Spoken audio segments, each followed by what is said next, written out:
What's going on, everybody? Thank you so much for joining us here for a very special Tuesday edition of Fantasy MLB Today.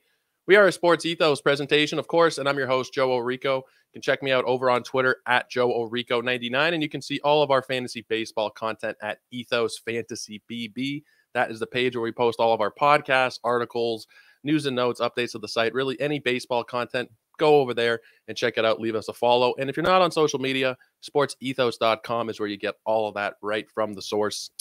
But today we are going to continue with our team previews. We're bringing back a good friend of the show. He joined us last year to talk about the Atlanta Braves as well. We're going to be keeping it the same this year. Mr. Chris Clegg, how you doing today, my friend? I am doing great. It's good to be back. It's can't believe we're already back to team by team previews. Feels like we just did this. But here we are in January again, and it's time. So it seems like it was yesterday we were in Arizona, but that's been over 2 months now, which is wild. It's hard to believe, you know, it's literally, it's like yesterday we're getting there to the golf course and I was showing up a little bit late coming off my flight and we were all kind of having a good time there. And of course, First Pitch Arizona I talk about it probably once a week on the show. If you guys haven't been down to Arizona, it's definitely worth hanging out. You get to play golf with Clegg and he will run circles around you. And then you get to hang out with a bunch of different baseball people, have a couple drinks. You hear a bunch of panels. First Pitch Arizona is obviously always a great time. Got to hang out with Clegg for the second year in a row. And we are talking Atlanta Braves. Before we really get into it, Chris, I want to give you a chance to just tell everybody where your work can be found and what you got going on right now. Yeah, sure. So my work's pretty much exclusively at the Dynasty Dugout now. It's all pretty much Dynasty or prospect work. Still do a little redraft stuff here and there. Still like to play in redraft leagues too. So I try to throw that in. My niche focus is now just kind of Dynasty prospect content. So the dynastydugout.com, and all that's posted on X or Twitter, whatever you want to call it, at Roto Clegg. So pretty much everything I do or publish is there. And the Toolshed pod as well with Eric Cross. So still doing that. Still having a good time with it. So yeah, those are kind of my outlets for work. And yeah. You do great work, man. I almost feel like I'm taken away from the fantasy community by taking you away from prospects for an hour. No, it's good. I think we're compensating talking about some Atlanta Braves. Of course, Dynasty Dugout. Got some great merch. You guys be checking out. Is that for sale? You guys got that up on the website, or was that just a limited run? What was it? It's like the shirts and stuff. Oh yeah. Sorry, we are selling those. Yeah. Yep. So I've got hats that are getting made. Trying to do some more merch just to. Yeah. I think it's cool. So hey, it's awesome great. You're wearing it. Yeah. No, I figured it got you on. I don't have an opportunity to wear it so often, especially in the winter here. So it's definitely cool to be thrown on. It's a great shirt, great like Under Armour style texture on it. Great stuff. Of course, everything Chris puts out is of a high quality, so it's no shocker there. Speaking of high quality, though, this guy also is a Braves fan, just to add on top of it all. And we're going to be talking about arguably the most potent lineup in all of baseball. And I think if there's one player to start with, we're starting at the top of the order anyway, but even if he wasn't projected to lead off, I think we're going to be starting with Ronald Acuna Jr. here anyway. He put up, according to, I was listening to some Ron Chandler talk on a Baseball HQ when they did their forecast to release, and this was probably the greatest fantasy baseball season in history. You know, he put up 41 homers. He stole 73 bases, 149 runs. He batted .337. He was the top of the class in every category, really. Now, he's probably not going to be able to get to the same heights exactly. And I've heard some people talk about, well, he's the number one pick this year, but will he actually return that number one value? I think it would be kind of foolish to not take him number one, but I guess, you know, going back historically, the number one player does not always repeat. In fact, they usually don't. So do you have any worry about Acuna maybe falling off a little bit? Do you think that he will finish as the number one player? What are your thoughts on him overall heading into 2024? Well, even if he does fall off, which does seem possible given that the season that he had is hard to repeat. I mean, 41 homers, 73 stolen bases, .337 average. I mean, like you said, it was one of the best fantasy seasons we have ever seen. But what does that look like then if he does fall off? Like if let's say he just hits 35 home runs and steals 50 bags. I still believe that probably warrants him being the first overall pick and first overall player at that. Just looking at last year of how valuable he was. I mean, he basically lapped everybody in terms of like earned auction values. And I was going to pull that up just to kind of give an idea of how valuable he really was. And using the Razzball player rater, let's see, my computer's being really slow, but I'm almost certain that Acuna was like $25, $30 more than anybody else, which is just absolutely insane to even think about. So yeah, 12 teamers. He was 71.4 according to Rasball. Next best was Matt Olson, his teammate, at 46.6. So you're talking a $25 difference there between 1 and 2. That's the difference of essentially adding like Luis Robert or Luis Castillo to that as well in terms of dollar value. Incredible season. Yeah, that's wild. That fact just, everything is there. I mean, he's cut the strikeout rate significantly year over year, and you had an elite strikeout rate of just 11.5% last year, paired it with really good contact rates, the EVs, the barrel rate, all that is elite. So even with a step back, I still think you're going to get, elite Acuna and probably number one value, even if there is some regression. So I'm fully buying in on the number one pick. I just can't get myself to buy anybody else there after what we saw. And even the projections are extremely high. And if he hits the projections, I'd assume still number one. I mean, Steamer came out at 38 homers, 56 stolen bases, 135 runs, and 100 RBI, which is, you don't see projections like that. So that's just crazy. Yeah, I was listening to the boys on the CBS pod talk yesterday, the day before, and they mentioned Acuna's projections. And if you just put the Steamer projections into the Fangraphs auction calculator, Acuna's projected like $21 ahead of everybody else. It's absolutely insane. I don't know that I've ever seen it. I'm, of course, a fairly young guy, haven't been playing fantasy forever, but in my time playing, I've never seen projections like this. He's projected for 135 runs and 100 RBI to go along with everything else. He is about as safe as you can be. Don't get too cute. If you got the number one overall pick, there's been a couple times where it's been Bobby Witt. You've seen Julio Rodriguez once or twice. My advice would be just keep it simple. You don't need to overthink it and then end up taking Bobby Witt or Corbin Carroll, Julio, and then, potentially not getting those same numbers. And of course, you never know going into the season who's going to be the number one player. Acuna does have the ACL from a couple years ago. It's not a sure thing, but I think going into draft season, he should be clearly the number one player. I don't think that should be too much of a debate here. Now, moving down the lineup, it's just a ridiculously talented lineup the whole way through, but projected to bat second right now is Ozzie Albies. And Ozzie Albies had himself a huge bounce back year last year. You got him at a bit of a discount in drafts in 2023 because in 2022 he did miss some time. Wasn't exactly the Ozzie Albies that we were hoping for, even in the time that he was out there, right? He only had 8 home runs in 64 games, 3 stolen bases. He batted .247. This year he hit 33 homers, stole 13 bases. He got the batting average up to .280. Ozzie Albies seems to be one of the top tier second basemen. He's generally going middle of the second round. What are your thoughts? Do you think he can keep building on this, what he's done, or what are you thinking heading into 2024 for Albies? Well, it was certainly a solid rebound year. We saw the big year in 2021 when he hit 30 homers, stole 20 bags. And this year he came back with 33 homers. And, I was really buying in on the rebound last year because Albies was hurt in 2022 for most of the year, played through injury, missed a lot of time, ended up only having 269 plate appearances, but then had a full season again in 2023, and we saw the results. Now, Albies is not going to be a StatCast darling. You look at the underlying data, and you're like, oh, man, he doesn't hit the ball that hard, but he never has. But what Albies does is he hits the ball at ideal launch angles consistently. The sweet spot percentage is very high, 37.5%.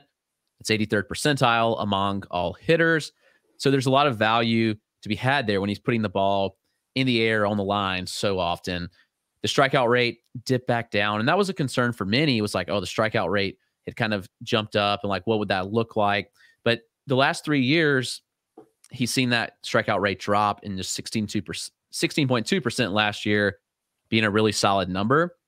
Now, the stolen bases are interesting because in a year where stolen bases were up, Albies stole less. So what does that look like next year? That's hard to say. Albies has never really been like a sprint speed darling, but it's kind of all about like execution and being able to get good reads and jumps. And you would have thought that in a 2023 year, he would have been able to do that at a higher clip. That being said, at second base position, that's really weak. Albies giving you 30 home runs and 10 stolen bases even has a ton of value in itself just because the position in general is a lot weaker.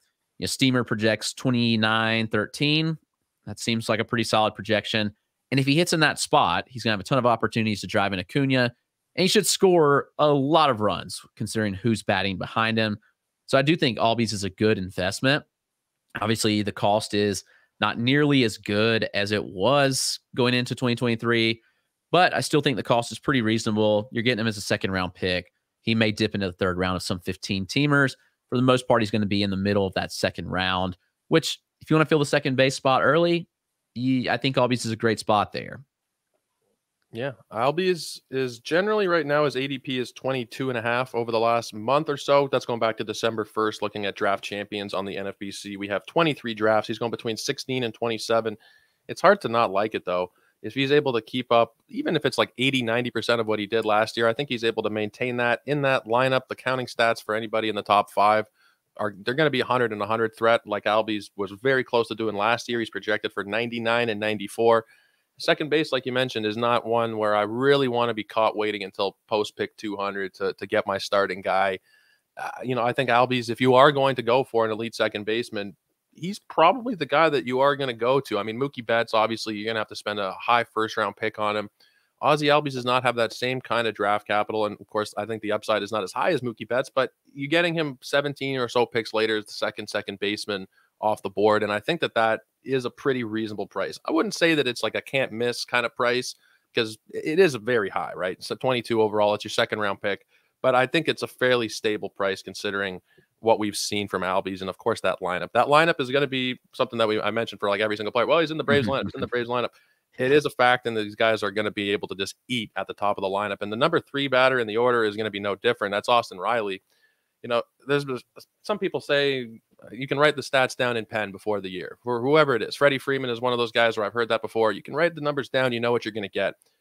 Austin Riley is very similar. He's batted within 20, 30 points of each other the last 3 years, been about 35 homers, about 100 runs, about 100 ribbies. Very, very consistent profile. At another, fairly weak fantasy position in third base. Are you a fan of Austin Riley for this year? Are you investing in him? I know you're not the biggest redraft guy anymore, but just from a 2024 perspective, are you in on Riley? 100%, just from the standpoint of what you're getting out of him. He's as safe as they come. The third base position is interesting. It is a little deeper this year, it seems, but we know exactly what you're going to get. As you mentioned, the numbers have been steadily good year over year. I mean, you're likely to get 275 to 285 average. I wouldn't bank on that 303 coming back from 2021, but there's still a lot of value to be had there, especially at third base where the margin for batting average is a little bit lower. So you're getting a solid batting average from Riley. He's going to give you consistent pop. It seems like a lock for 35 home runs at least. I mean, 38 and 37 each of the last 2 years. The exit velocities are up there in the 9th percentile or better among all hitters for all the categories from hard hit to barrel to average EV, etc. And being in that lineup spot is a huge boost as well. If you've got Matt Olson hitting behind you and you've got Acuna and Albies in front of you, there's going to be a ton of counting stat opportunities there for Riley with runs, with RBI. It seems like a no-brainer to me if you want to invest in third base, if you want that safety in the second round, then Riley's the way to go. Now, there's other third basemen going in a similar range as Austin Riley, which is interesting. You've got Jose Ramirez, who's not going too far ahead of him. He's going about 7 picks ahead of him on average. Ramirez is going to provide a little speed. But at some point, we've seen kind of Ramirez declining a bit in speed. So that's interesting. You've got Ellie De La Cruz going around a similar ADP. And then you've got Rafael Devers as well, about 4 picks behind Austin Riley. So there are third base options. But with the safety of Riley, with the lineup context around Riley, it's hard to not bet on him among that group just because you know what you're going to get. Boston's lineup, not as good as it has been. You look at Cleveland, the lineup doesn't look nearly as good. But with Riley, he's going to play every day. He's going to provide, and he's in one of the best lineups in baseball. So you can't pitch around him at all. So now I like the price tag on Riley, and I just think the safety in the pick is certainly there. Yeah, it's about the same price as last year from what I remember. I think he was about a mid-second rounder. He was going right around the same range as Devers again last year. You'll see the same kind of debate this season, but I think you have to default to the Braves over the Red Sox. What he and Devers do is very similar, just in and of themselves, production-wise. But when you factor in the lineup, I think it's an easy call to go with Austin Riley there. I think you probably should pair him with somebody in the first round who is going to get you some steals. Those steals do really, really dry up if you don't get a 30 to 50 kind of steal guy in the first couple rounds. I wouldn't be building my team, put it this way. I wouldn't be going after Olsen and then Riley and then Bo Bichette and those kind of builds. If you take an Austin Riley, I would try and go for somebody that is a 30 steal type of guy at least, just because they are tougher to come by. You know, the steals, there's more of them, but you need more of them to be able to compete. And Austin Riley, the last 2 years, 2 and 3 stolen bases. It's kind of, you know, it's the only real criticism you can have for him. But I would just say, plan for it if you are going to take him. He's going to be a 4-category stud, but try and compensate for those steals somewhere earlier than later if you can. Now, this guy that we're going to talk about was actually the number 2 overall player. If you look at Razzball, you look at a couple different places, ahead of Mookie, ahead of Freddie Freeman. It was kind of surprising, honestly, even seeing the great year he had, that he did finish ahead of Mookie. But 54 homers, 139 ribbies, 127 runs scored, and a 283 batting average, which was a career high as well. Matt Olson was everything you could have hoped for and more. I think he was going in the 40s or 50s last season. So definitely somebody who set you off on your way to winning a league, or at least doing very, very well last year. I personally don't know if he'll be able to maintain the batting average to the same extent. It was a career high at 283. He's a 256 hitter. Those 54 homers, the odds of repeating a 50 homer season, I think, are fairly low. But even still, you know, you look at the projections, 40 homers, more than 100 runs, more than 100 ribbies. They're projecting 270. It's hard to not like what you're getting from Olsen there at the beginning of round 2, even if it's not quite what we saw last year. Are you going to be drafting Olsen this year? Or are you more of a fade at that 1-2 turn? Yeah, that's a tough spot for him. And it's a fair spot given the production last year, ADP of 17. So, you know, when you draft Matt Olson, it's almost expecting him to give you pretty close to that production. You know, he's going right around Bryce Harper, which Harper in turn could come out and have an elite season like this. Yeah. Harper provides a little bit on the bags. He's hit for a much better batting average over the last few years. But going ahead of Pete Alonso by about 10 spots, which I think is fair, actually. First base is interesting, and there are some values to be had, but I think first base actually dries up pretty quickly if you don't get the guy you want early on. Now, is Matt Olson going to repeat this kind of season? I would say probably not, but I don't think you need him to in order to give you value, but gives you 40 home runs. If he gives you like a 270 average, that'd be interesting. I wonder how, like, obviously the batting average was boosted last year by the fact that he hit 54 home runs. That's a lot of balls that are just automatically being counted for hits that, you know, may not have in the past. So, you know, this was the second season in Atlanta. The first year, there was so much pressure to replace Freddie Freeman. And even still, Olsen still had a good year in 2022. But then he really took his game to the next level in 2023. The RBI opportunities are going to be endless. Let's say he hits 40 home runs. Let's say he hits 260. We'll split the difference in 2022 and 2023. Or even let's just split the 2023 and his career average. Say he hits 265, 270-ish. Then I still think there's some value here, but the price tag is pretty costly. And I'm not sure I'm going to be willing to pay that in most drafts when you can just kind of wait a little bit longer and find these power options, maybe at a better price. I mean, Christian Walker's been a power bat. He's going, around 88, and he's been consistent year over year. You've got the Tristan Casas upside around pick 107. So I don't know. I feel like I'm just going to miss out on Olsen this year in redraft and end up, looking elsewhere at first base because there are power options down the board. So that's, to me, the cost is a little high, but I think it's fair given the season that he put together in 2023. Yeah, I think you said it perfectly. Like, that's where he probably should be going. But when I can get even Vlad Jr. a couple rounds later, I can get Paul Goldschmidt in the 80s, Christian Walker in the 90s, Casas, Torkelson, Josh Naylor, Yandy Diaz, all past pick 100. There is a lot of value at first base this season. You want to go even farther down, you got Pasquantino, Reese Hoskins. There are options. You don't need to invest in a first baseman in the back end of the first round, beginning of the second round. And Matt Olson's minimum pick just over the last month is number 2. He went second overall in a draft champions. I heard a couple jokes like, oh, Matt Olson's playing NFBC this year. He's drafting himself second overall, but that's kind of, I don't think going to be so anomalous. I think there will be a couple people who look at what he did last year and see that lineup, and maybe he does go there a couple times. And that's where we're getting out of hand, I think, a little bit in terms of the hype. Did he perform as the number 2 player last year? Yes. Will he do it again? Almost certainly not. And I think that even though he's fairly likely to finish as a top 25 or top 30 player, you really don't need to be investing that kind of price tag in what you're probably going to be getting from him. So I'm going to be more of a fade, even though I feel kind of weird saying that for somebody that has such great projections, but I just think the price is a little bit too high for me personally. Now, projected to bat fifth, Marcell Ozuna, who's coming off of an incredible season, probably a career year for him as well. 40 dingers, 100 ribbies. He batted 274. He got the walk rate up to 9.6%. Very, very good season from him. Now, he's a utility-only guy heading into 2024. What are your thoughts on him overall, and does that utility-only designation kind of bump him down your rankings a little bit? Yeah, it certainly does. I don't want to fill my utility spot at pick 155 on average where Ozuna's going. Now, there's a lot of variables. He's going all over the board, going as high as 67, which is wild. Wow. But I certainly wouldn't pay that price tag. Probably wouldn't pay the 155 ADP price tag either.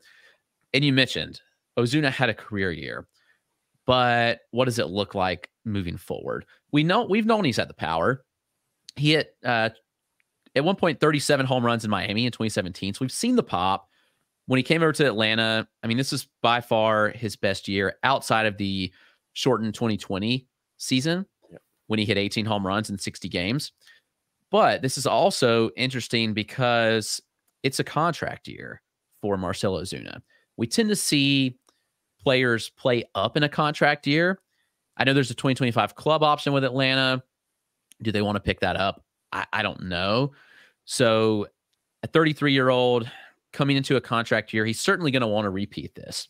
I would think that 30 home runs is probably reasonable. And the average probably takes a little bit of a dip. Just the 274 just doesn't seem like something that's going to stick for him, just given the contact rates, like everything we're looking at. The zone contact is actually relatively good at 85%, which is a little right around league average, a little above. But ultimately, I think, just watching Ozuna, he chases so often, like he's swinging at a lot of bad pitches.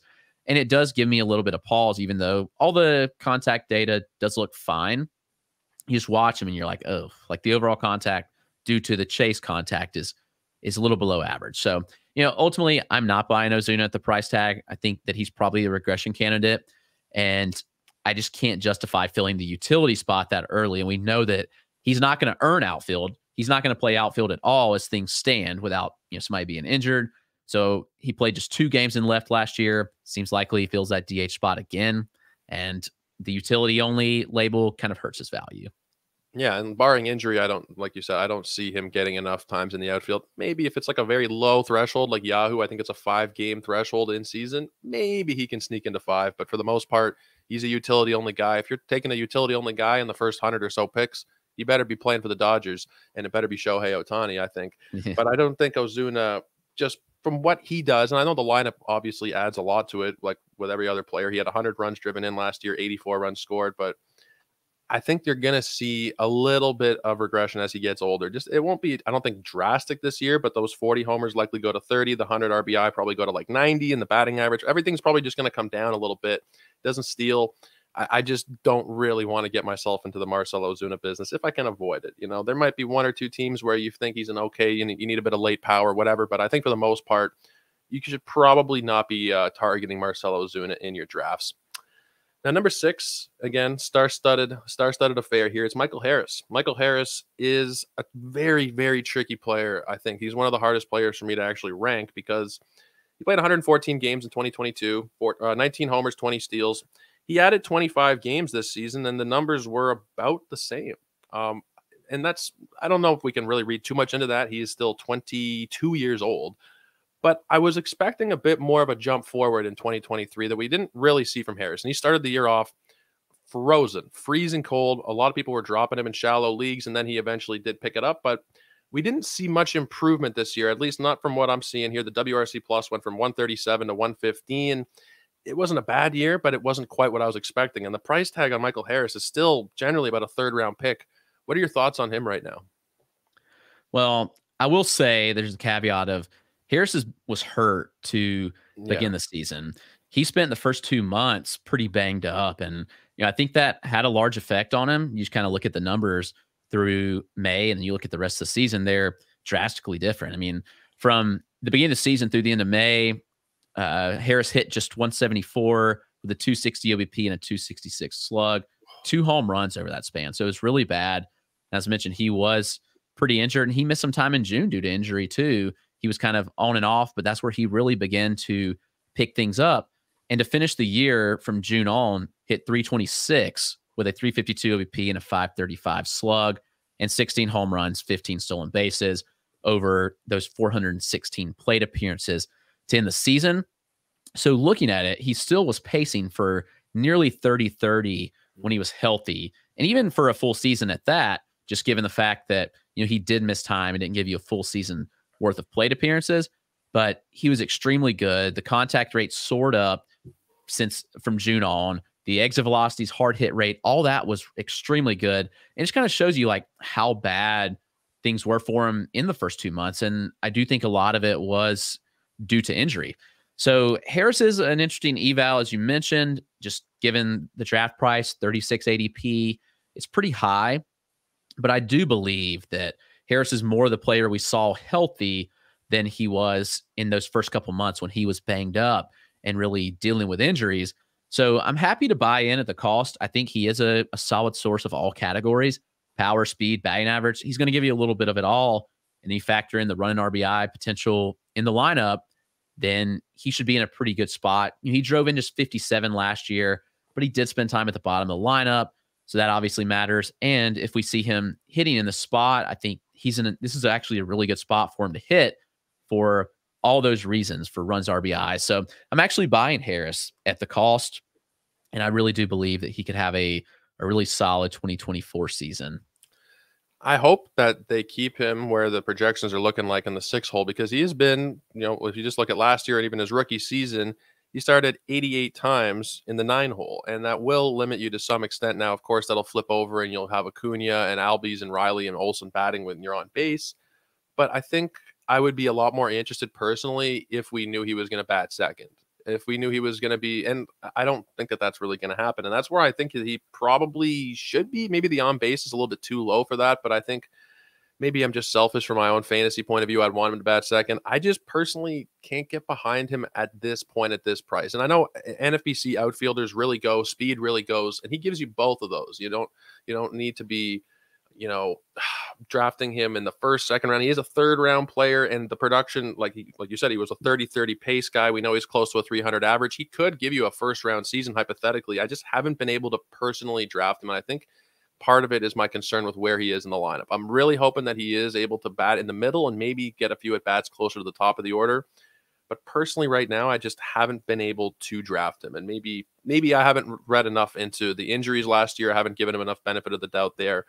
And maybe you're talking me into him a little bit more here, Chris, but I just think the price is so expensive. I want a little more floor from that price, and sure, maybe I'll take him once or twice, but I think that he is a very, very tricky player to evaluate. Yeah, I agree. And there are some other, like, that spot is interesting. That early 3rd round range, there are some other interesting. I mean, he's going right by like Vlad Guerrero Jr., who is a much safer floor, like a Bo Bichette, who feels like a safer floor to me.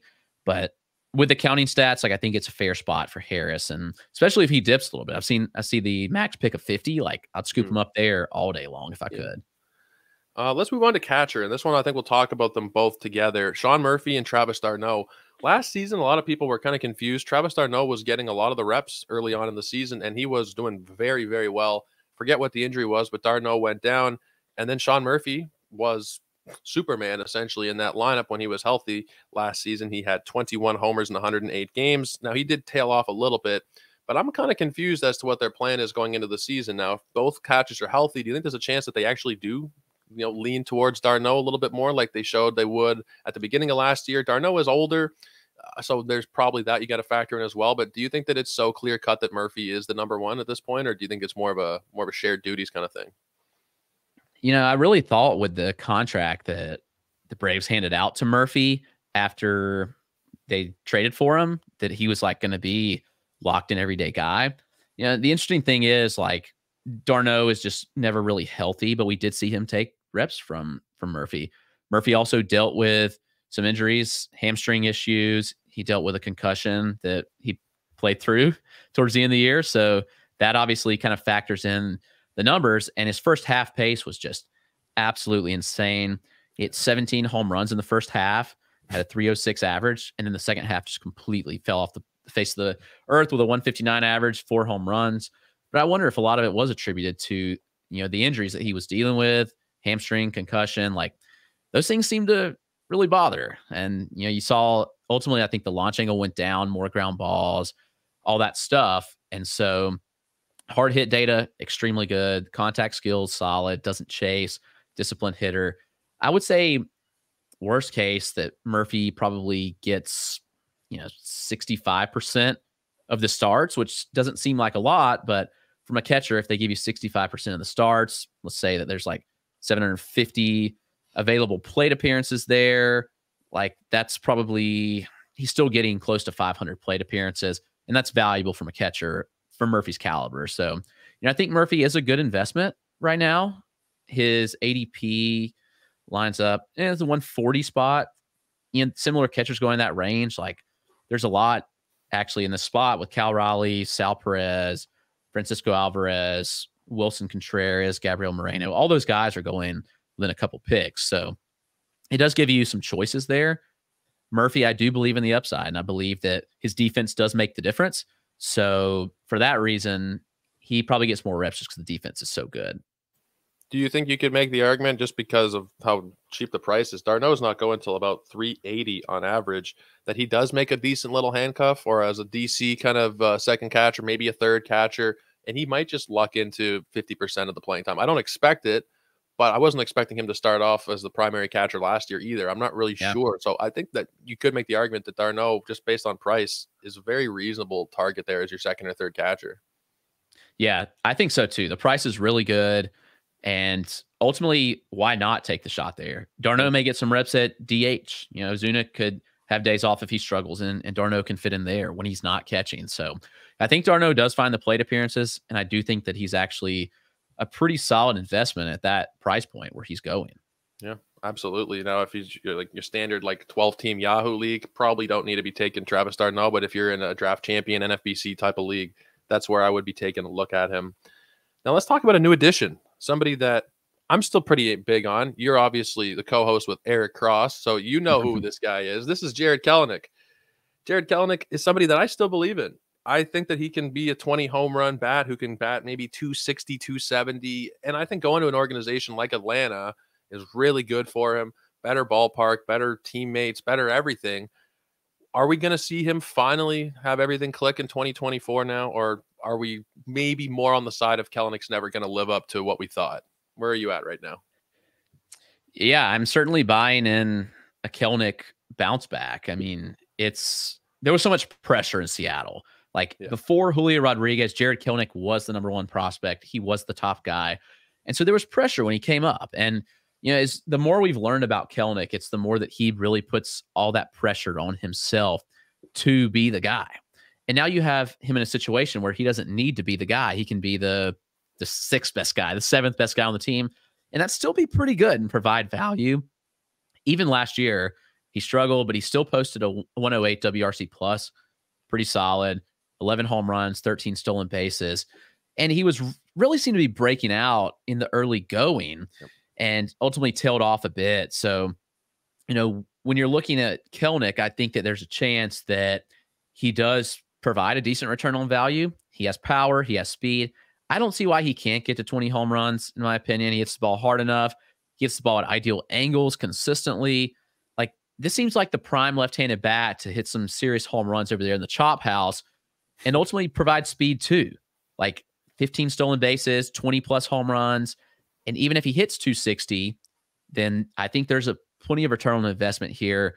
He will hit towards the bottom of the lineup, but he may stand to have a chance to be driven in quite often by a guy named Ronald Acuna Jr. at the top. So, yeah, I think Kelenic actually is someone that I really believe could bounce back at a 225 price tag. I'm in. I am so in on Kelenic. I'm ready to get hurt. It's the Steve Carell meme, but I think, if you look at the projections, which is 123 games from Steamer, I think that's probably selling him a little short, assuming he's healthy. I think you're probably, correct me if I'm wrong, looking at maybe 140 Kelenic games, 145. Does that seem more reasonable? I just don't see him playing 3/4 of the games barring an injury. If he's healthy, he'll be out there, right? Oh, yeah. He's going to play every day, in my opinion. Yeah, so let's call it 140 some odd games. you're bumping up these projections, which already are 18 and 13 with 63 runs, 63 RBIs. You want to boost that by another 10% or so, and you're looking at like a 20 and 17 guy with probably 150 runs and RBIs combined, however he gets there, going past pick 200. In NFBC leagues, you need 5 outfielders. It's very tricky to fill out your outfielders at this point. You're not getting high upside. You're usually just getting like a kind of filler player of like, oh, I feel okay about this guy. Kelenic could legitimately finally break out. We are, you mentioned him along with Julio Rodriguez. I believe that Kelenic at one point was above Julio in prospect rankings. 100%. So that upside, that we're only 2 years removed from that. I'm not ready to fully give up on him. He's nowhere near like a Joe Adell type at this point for me. He's still somebody that I think can really click. And I think given the price tag and given the lineup he's in, this is really the year to be investing in Jarred Kelenic. Now, the number 9 hitter in the lineup, Orlando Arcia, he surprised me. I think he surprised a lot of people last year. 17 homers, he batted .264, decent counting stats. He was a fantasy asset last season when not really many people were expecting it. Was that kind of the one-off from Orlando Arcia, or do you think he can kind of continue what he did last year, give you 15, 17 homers, decent counting stats? Are you in on him? He's an interesting player. The Braves obviously saw something in him to give him a multi-year contract. They had Vaughn Grissom there that everybody thought would end up taking the role.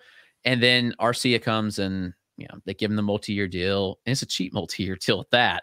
And then he just shows out. I mean, considering his average annual value of like 2.5 million, it's a steal with what the Braves did with Arcia to hit 17 home runs, as you mentioned, to give him a 264 average. And, can he sustain it? Maybe not. Maybe we see a little bit of regression. But at the end of the day, like if he's a 15 home run bat that hits you 255, 260, I don't think it's the worst thing in the world. The price tag currently on Arcia is $450. I mean, that's so late. I mean, yeah. So it's so cheap. Why not take a shot there? I think that he easily returns, the value that you pay for him. Last year, he finished as the 225th best player, according to Razzball Player Rater. And that was considering, he played pretty much every day, but why couldn't he do that again? And you're paying half the cost for that. Yeah. I don't know why he is so cheap. I think that's maybe just people are kind of forgetting about him.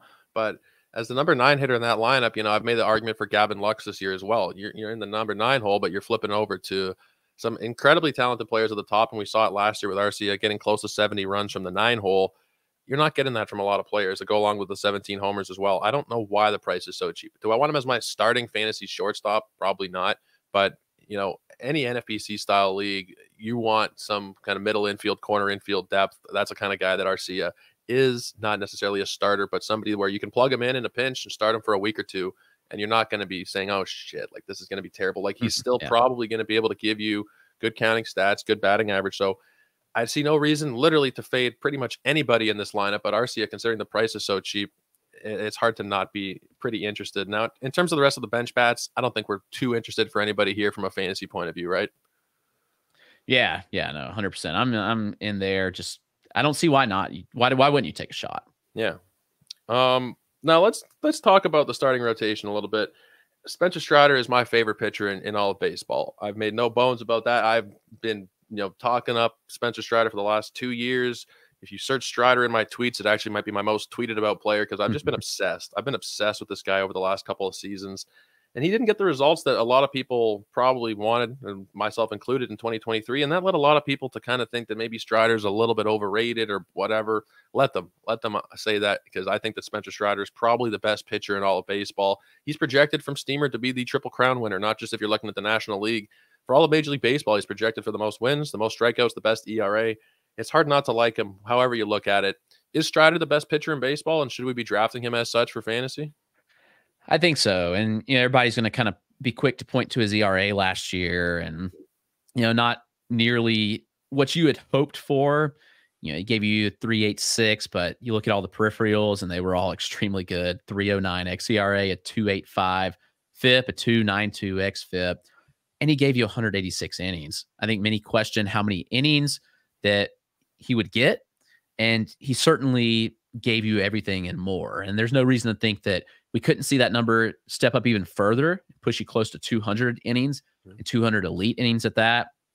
I think Strider is You're going to give you the best strikeout rates of any starter in baseball.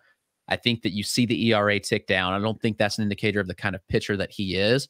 And I think that the performance in 2024 is just going to be even better than it was in 2023. So he's a pretty easy investment for me as the number one SP off the board. And while there's a lot of good options, like Garrett Cole's as safe as they come, I just think Strider, what he offers is just immense when you look at the ratios plus the strikeouts you're getting from him. Yeah, plus the team context. He won 20 games last year, and you're never going to project 20 wins, but if there's anybody who can do it, it's probably Strider. I think there's just nothing really to not like here. Yes, he gave up more homers than he probably should have. And everybody points to 2023 and says, well, look at the homers. He didn't have any kind of homer problem in 2022. And considering the talent, I'm going to give him the benefit of the doubt to say that that's not going to be something that bothers him in his entire career. More than double the amount of home runs he allowed this season, even on a per rate, 0.48 homers per 9 up to 1.06. I don't think that that's going to stick. The projections seem to think it'll be fairly high. Do you think that's still going to be something he struggles with, is allowing the long ball? Because projections think it'll be about the same here, more than a homer per 9.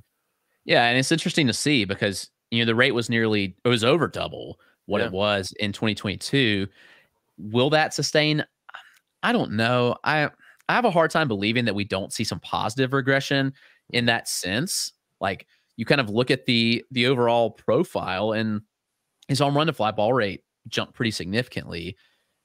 I just don't see a reason why we see that stick. I mean, Garrett Cole had a similar problem. He fixed it, this year, doing some things, kind of behind the scenes to kind of, with pitch location, etc. I'm curious now to look where the home runs were allowed, what pitch type, and pull that up just to kind of see. Like I said, I would guess that we see some positive regression in that sense. 17 home runs did come on the four-seam fastball. Wow. I would guess just bad location, maybe even dip fields. And I will say, when Strider looks vulnerable, it's usually when the fastball is sitting, when it drops to like 95. That's when he looks the most vulnerable ultimately. So, yeah, I'm curious now just to look a little more in depth and see like what we were looking at here as far as like where were these home runs coming from. I'm going to pull that up on Savant's Illustrator is great, by the way. If you ever want to do this, you can just look at the pitch chart, see where all the home runs came. Yeah, we're looking at a fastball up. That fastball, a 98-mile-an-hour fastball up to Jason Hayward, seems like it was just kind of fluky that he got that pitch. Out and away high to Adolis Garcia in 96. That was a little diminished velocity. He left a hanging slider, Tristan Casas, Dominic Canzone. There's a kind of a bad fastball location. Didn't Miguel Cabrera hit one? Yeah, I think he did actually. Yep. Cabrera hit one on one like way in. It was 95.7-mile-an-hour fastball that was actually like in on him. And somehow he turned on it, but it was like middle in. Yeah, I'm looking at a lot of these. The fastballs were, lower velocity. Bryce Harper hit some that were like, good sliders or changeups that just Bryce Harper was going to hit. So, yeah, I'm not too concerned about that. It looks like just fastball location on some of them, and the velocity was down on a couple. But, ultimately, I think there is positive regression in that sense from Strider. Yeah. Gotta love him. I think that still going back a couple of years, I think he should have won Rookie of the Year a couple of years back, but that's probably because I placed a bet on it and I was kind of hoping that he would pull through. But either way, I am a huge Strider fan. If you want to mute the word Strider from my tweets this year, you can feel free to do that because I am going to be talking about him as much as I did last year, if not more. So be ready for that. Now, number 2 starter in this rotation, and according to some people, I have had this argument online with some people that Max Fried is the best pitcher in the Atlanta Braves rotation. Some people do think that. I think the skills are fairly unimpeachable, but the injuries kind of did worry me a little bit this last year. He dealt with a blister, and blisters are not that serious, but this is the 4th time that he has had blister problems in his career that have caused him to miss time. Forearm and hamstring also caused some grief for him last year, and it did limit him to only, 77 innings. Do you have any worry about this kind of carrying over, or do you think that he's got a clean bill of health at this point and we should, project what Steamer's projecting, which is 185 innings? You'd certainly love to see 185 innings, but I'd be lying if I was concerned that, I just think that the injury concerns are here. I wonder, you would have thought that Alex Anthopoulos would already have signed Fried to a long-term extension, and maybe there's other reasons behind that, why he hasn't signed. Maybe they know he's just not going to resign, wants to test free agency. But the injury history does give me a little bit of pause with Fried. Talent-wise, when he's on the mound, he's as good as can be. I mean, he's one of the best pitchers in baseball when he's on the mound. But you kind of look at the history, and while he did give you 2 healthy seasons in 2021 and 2022, albeit missing a couple starts here or there, the 2023 season was a concern. He made just 14 starts. There was some regression. And ultimately, I think that there is some reasons to be concerned that Fried doesn't get to 100, even 150 innings. We'll see. And I want to invest, but man, I'd be lying to you if I said I wasn't concerned at all.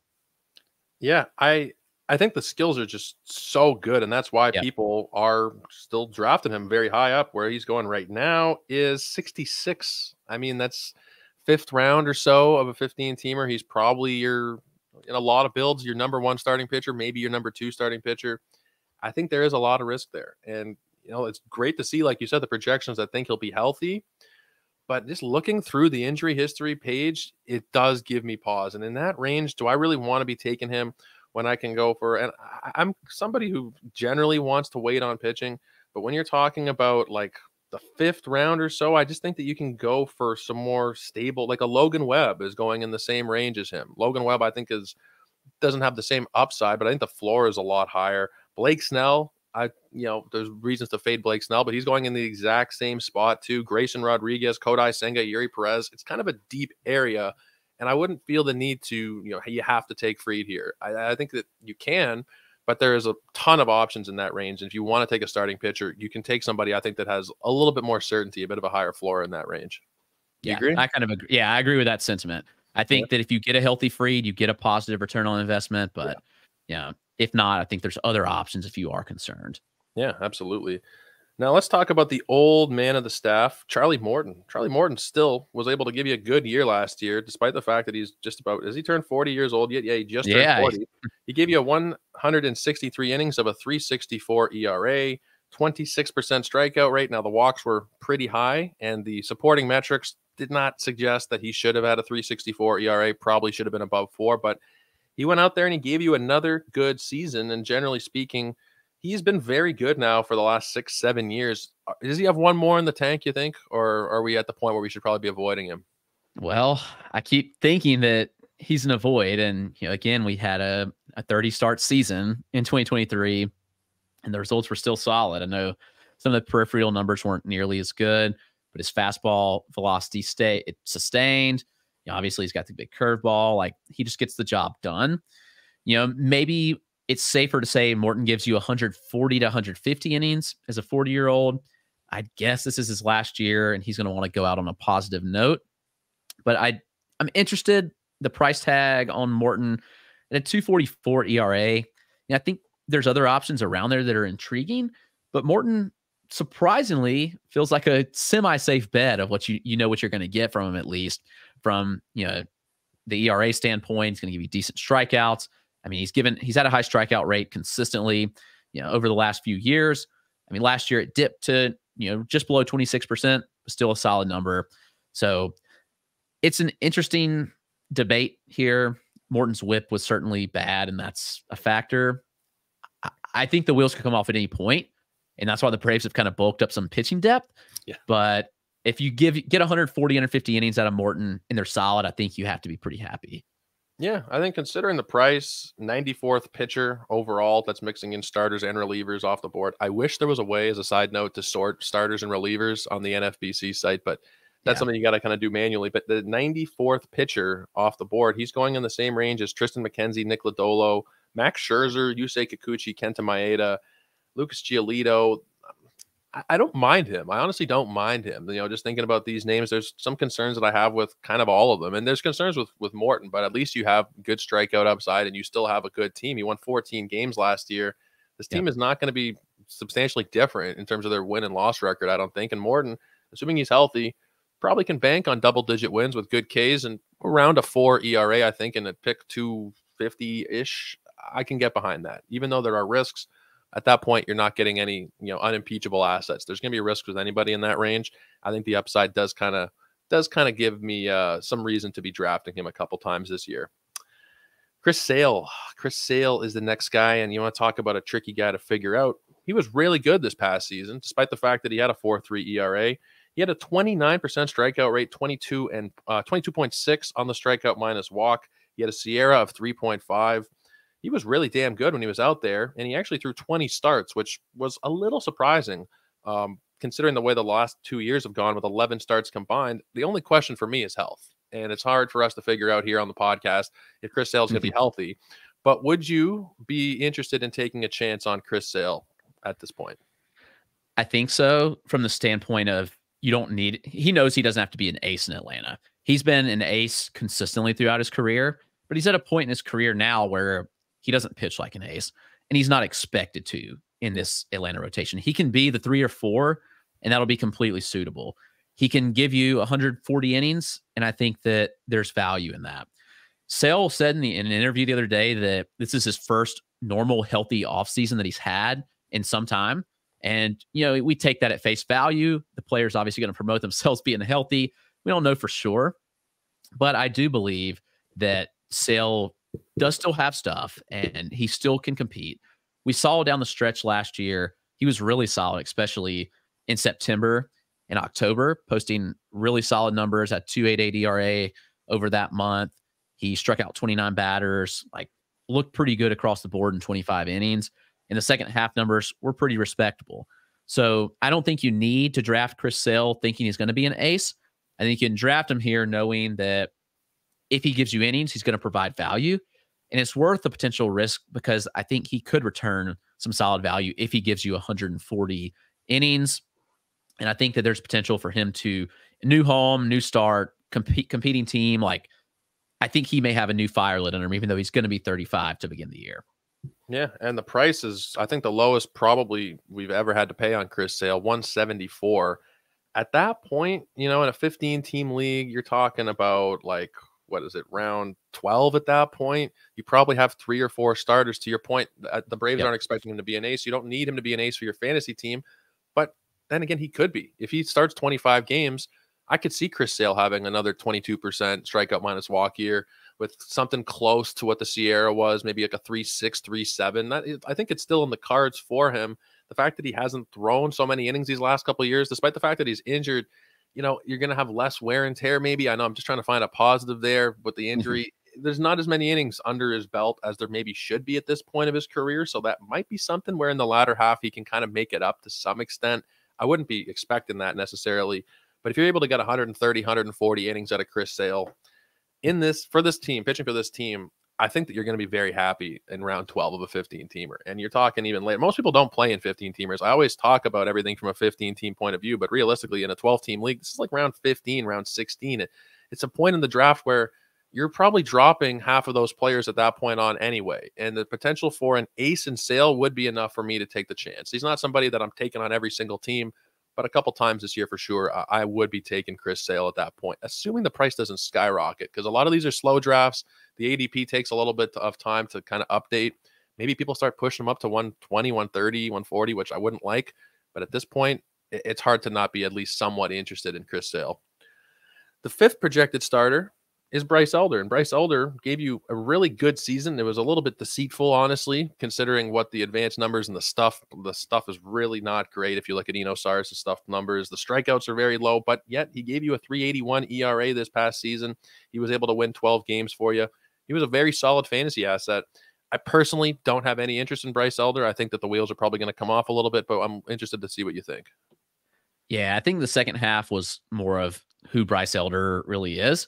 Now, the price tag's really cheap, going post-pick 500, wow. Which, yeah, I mean, that's really late for somebody considering that you look at the surface numbers. You're like, oh, what too bad of a year. 3.81 ERA over 174 innings. Gave you a lot of volume. Doesn't strike guys out, though. He's a weird contact management type of arm. It's ultimately pretty reliant on command of pitches and weak contact. Only struck out 17.5% of batters, walked 8.5%. K-BB rate really, really low. So part of me thinks that Elder's probably not in the rotation all year. He's going to compete for the 5th spot, according to Alex Anthopoulos' interview the other day with AJ Smith-Shawver and Ronaldo Lopez. Lopez is a reliever in my book. I think it's just GM talk. But I do think that AJ Smith-Shawver and Hurston Waldrop both have a chance to really crack in and get that fifth spot if they want it. You just look at Elder. He really, really fell off in the second half. 5.11 ERA over 68 and 2/3 innings. And he struck out just 48 batters over those innings. It's just not a profile that I want to invest in at all. Yeah. Now, in terms of those guys that you mentioned, Shawver and Waldrop, their ADP over the last month is 389 and 483, respectively. Are those guys that you're willing to take a chance on in some leagues this year? Yeah, I think so, especially in a DC format because, regardless, they are going to be on your roster and they're going to come up and pitch at some point. And I think they both have the stuff to be really successful arms. AJ Smith-Shawver was rushed last year as a 20-year-old, made it to Atlanta pretty quickly he was in high A to start the year and made it to Atlanta within 2 months. And obviously the results were so-so, but AJ's an incredibly hard worker. He's putting in the work this offseason. I've got a family connection there. So gotten to know their family, really good family. AJ Smith-Shawver's going to be a dude, I think. And he's still got a lot of work to do, but he's putting in the work to get there. The arsenal's pretty well-rounded, big-time fastball, a lot of depth in the curveball, solid slider, and developing changeup too. So Smith-Shawver's a really good investment. Hurston Waldrop, first-round pick last year, made it to AAA in the year, and there were floating rumors that the Braves were going to call him up the last week of the season to be on the postseason roster. Didn't end up happening, but that was at least a consideration for the Braves, which shows you how they value him. One of the nastiest splitters you'll see. He's got a 96-mile-an-hour fastball. And you look in Florida, when he was at the University of Florida, they just did not know how to utilize his pitch usage at all. It was pretty horrific, actually. The Braves completely flipped some things. It's weird because Florida's like a national powerhouse, but yet the way they used Hurston Waldrop last year was just kind of crazy, to say the least. And I think that he's going to be better this year. Another opportunity to get away from what they were using at Florida. When he was behind in counts at Florida, he used his fastball 72% of the time, which is just wild. 23% when he was ahead. It seemed like he was very predictable, that hitters knew what was coming. So I'll bank on a rebound here. Splitter had a 65% whiff rate in college, just nasty. So Waldrop, easy investment in a DC format at least, because I think he's probably up in at least by June, July, getting reasonable innings for Atlanta. Good to know. Stash that one away if you guys are doing some DCs. There's only one more starting pitcher, I think that is worth mentioning, and I'm not even 100% sure if he's worth mentioning. And that's Ian Anderson. Now, he had TJ at the beginning of last year. I think that he is going to be healthy somewhere in the middle of this season, but the bloom has really come off the rose for Ian Anderson over the last couple of years. He did not pitch a single inning in 2023. In 2022, it was a 5 ERA. Is he maybe cooked at this point? I mean, I hate to say that, but is he somebody that, is kind of just going to fizzle out and not really ever amount to much, you think? I hate to phrase it that way, but is that where we're headed? Yeah. Well, I mean, sadly, it seems like it after how productive he was in 2020 as a 22-year-old. And then even the next year, he pitched 120 innings in 2021 and looked really good. And then the wheels just kind of completely fell off. Obviously, having TJ set him back a bit. He will probably be ready to return by June or July, but he has an option. So, the Braves are probably going to pitch him rehab and then even into the minors. So he's probably going to spend most of the year in the minors, if I had to guess. And I have to wonder, is he cooked? I think it's possible. I hope we see a bounce back because Anderson's changeup's so good, but he's got to let the fastball play better off of it. And ultimately, you can't just live on a changeup against MLB hitters. Got to command the fastball better and got to see some better traits and characteristics out of it. So it all depends on what he looks like coming, back from TJ. There's little intrigue. He's probably not an investment in 2024 for me. Yeah, it's unfortunate because he looked like he was going to be, maybe not the next big thing, but he looked like he was going to be a very solid guy that you can rely on from a real life point of view, from a fantasy point of view. But that's pitching. That's baseball for you.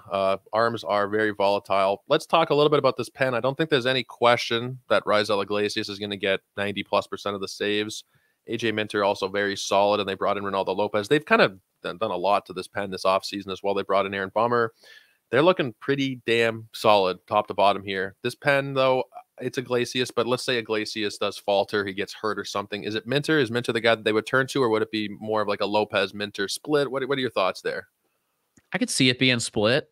We've seen them go to Minter in the past when there have been injuries. And honestly, Minter just doesn't thrive in the ninth inning. Stuff's really good. Like if you're playing in a saves hold league, AJ Minter is one of the best like assets you can get because he doesn't cost you much. He's going to give you good ratios and strikeouts. So I think ultimately we probably see a split if Iglesias does go down. They could mix and match in a lot of ways. Ultimately, Bummer could even pitch in the back end if they wanted a lefty. Ronaldo Lopez has big stuff out of the pen. You've got Joe Jimenez, who also had a sneaky good year in 2023. So there are options. I would say it's probably looking at more of a platoon split if you don't go with Iglesias. So either Minter or Lopez are probably getting the first crack, depending on how many lefties or righties are going to be in the ninth inning that they're facing. But I do think there's other options too, depending on how things go. But I would say that Minter and Lopez probably have the best chances. Just in terms of Iglesias himself, do you think that he is worthy of paying like a top 5 closer price this year? Do you think he's going to be able to repeat what he did last year, or are there any concerns for you with Iglesias? No, I think he will be. I think that he's pretty safe. You look at just the production. He's had an ERA under 3 every year since 2020, and pretty much every year of his career outside of a down year in 2019 with Cincinnati. So he's been so good. He's got a career ERA below 3. He will be, or he's 33. He just turned 34 actually. So, but relievers I think can pitch a little bit deeper into their career. So I'm not worried about him being 34 and, pitching in the back of this bullpen. Strikeouts are still there. Everything just kind of checks the boxes that you want to see in an elite closer. So yeah, I'm pretty comfortable investing in him. There should be plenty of opportunities for him to get plenty of saves in Atlanta. Yeah, he's going at pick 58. It's expensive, but you need to take at least one closer fairly high up generally to compete, especially if you're in an overall component kind of tournament. And I think Iglesias makes a lot of sense there. If you're talking like round 5 or so, it might move up a little bit, but that's generally where he's going, about round 5. Have we missed anybody, Chris? Have we missed any potential massive fantasy assets in 2024? Anybody that might get called up that you think could have any interest? Have we missed anything here? I don't think so. And we mentioned both prospects, the both starting pitching prospects that might, have some intrigue. But other than that, there's not a lot, in the upper levels of the system that will be up soon. So no impacts there. We covered the whole lineup. The bench is pretty meh. We covered DiArnaud, and he's probably the best of those on the bench that will play regularly. Cover the rotation. I think we're pretty good. I think we are pretty good. That is your Atlanta Braves preview. I hope you guys are able to get something out of this. Chris, of course, is the best for coming on here. I really appreciate it, man. Always great to talk with you and catch up. And we'll be back on the links before we know it. It'll be November. Yeah. The year will be behind us, and you and Bloomfield will be running circles around the rest of the group again. But thanks so much for coming on. I really appreciate it, Chris. Yeah, no, I appreciate you. Why don't you let us know one more time where everybody can find your work, just to make sure nobody is missing out on it? Sure. Yeah. So the dynastydugout.com, all written works there. The Toolshed podcast, we cover all sorts of stuff there. We do even some redrafts, but mostly Dynasty and prospects with Eric Cross. Yeah, on Twitter at RotoClegg, CLEGG. Make sure you guys are following Chris. Eric Cross will be here with us. I'm not sure exactly when because he's on a trip, but once he gets back, we are going to be doing a Boston Red Sox preview. So if you like the Toolshed, you want to hear more of these guys, come check us out when Eric does the Boston Red Sox. And of course, be checking out the Toolshed pod and everything Chris has going on at the Dynasty Dugout. I don't even know how you get to all this, man. Like, it's every day. I feel like there's an email in my inbox with a new team top 30. It's like, it is a truly impressive amount of work you put out there. And it's great stuff. So you guys are really missing out, especially Dynasty prospect guys. If you're not following Chris's work, make sure you guys are at RotoClegg. Of course, I'm at Joe Rico 99, and you can check us out at sportsethos.com as well. This one will be out as a podcast later today, of course. But until tomorrow, when we'll be talking Baltimore Orioles with Ben Palmer, we'll leave you there. But until then, take care, everybody. Have a great night, and cheers.